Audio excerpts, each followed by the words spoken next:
अस्सलाम वालेकुम and a very warm welcome from Voice of America's Washington studios. Programme खबरों से आगे के साथ मैं हूं आयशा खालिद। नाज़रीन, वॉइस ऑफ अमेरिका उर्दू की हमेशा से कोशिश रही है कि आपको दुनिया की तारीख के ऐसे दिलचस्प हक़ाइक़ के बारे में बताया जाए जो पाकिस्तान से दूर सही लेकिन इंसानी पहुँच से दूर नहीं है। इसी सिलसिले में आज हम आपको एक बार फिर ले जा रहे हैं तारीख की गहराइयों में। अब्दुल अजीज़ खान की इस डॉक्यूमेंट्री सीरीज़ के 2 हिस्से आप इससे पहले देख चुके हैं।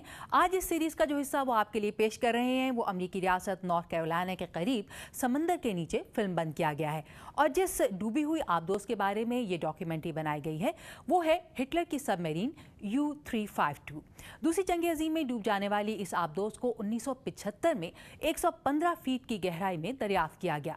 तो आइए देखते हैं U-352 की कहानी।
हिटलर की सबमरीन U-352 तक पहुंचने का ख्याल मुझे तब आया जब अमरीकी बहरिया के कप्तान ने इसकी अप्रॉक्सीमेट सिंकिंग लोकेशन बताई।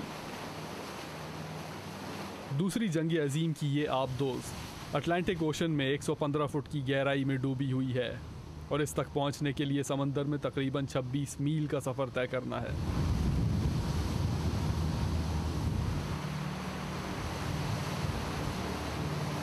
अटलांटिक का ये पुरसुकून समंदर किसी ज़माने में मैदान जंग हुआ करता था।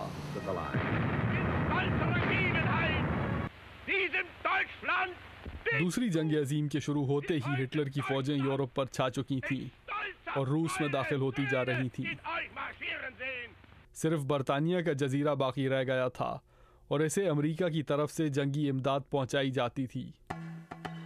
ये जंगी इमदाद समंदरी काफिलों की शक्ल में अमेरिका से रवाना होती थी और पूरा अटलांटिक पार करने के बाद बरतानिया पहुंचती थी। मगर इस समंदर की गहराइयों में इंतज़ार कर रही होती थीं हिटलर की आबदोज़ें जिन्हें यू-बोट्स कहा जाता है। ये सबमरीन्स बहरी जहाज़ों को टॉर्पीडो से निशाना बनाया करती थीं। So the captain, and you'll see this old submarine pictures, he's looking through his periscope and he'll be calling out certain things like bearing mark 145. आपने सबमरीन की फिल्मों में अक्सर देखा होगा कि सबमरीन का कैप्टन इस अंदाज में पेरिस्कोप से देख रहा होता है और साथ साथ बोलता है बेरिंग मार्क 145। ये दरअसल सबमरीन के बाव की मुनासबत से वो एंगल होता है जिसमें आपका दुश्मन जहाज चल रहा है। इसके बाद वो दुश्मन की रफ्तार का एक अंदाज़ा भी देता है, जैसे 15 नॉट्स वगैरह। थोड़ी सी दूर यहाँ पर एक जूनियर ऑफिसर होता है और वो यहाँ बैठा हुआ ये तमाम वेरिएबल्स TDC में डाल रहा होता है, यानी दुश्मन जहाज के सफ़र करने का एंगल, सबमरीन के सफ़र करने का एंगल और दुश्मन की रफ्तार। ये 3 चीज़ें जब वो इस मशीन में डालता है तो ये खुद ब खुद टॉर्पीडो पर चली जाती है। टॉर्पीडोज बहरी जहाज़ों के नीचे जाकर फटते थे।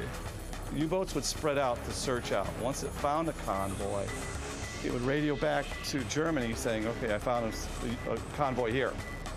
It would, by radio, high-frequency radio, order the other U-boats in the vicinity to close in and basically attack the convoy at night, but in large masses. पूरी जंग अजीम में हिटलर की सबमरीन्स ने इत्तेहादियों के 3,500 माल बरदार जहाज़ और 175 जंगी जहाज़ डुबोए। यहाँ पे हम लेंगे एक ब्रेक, लेकिन आप कहीं जाइएगा नहीं क्योंकि इसके बाद आप देख सकेंगे दूसरी जंग अजीम की इस गुमशुदा आबदोज़ से मुतालिक कुछ और दिलचस्प हक़ाइक़। हमारे साथ रहिएगा।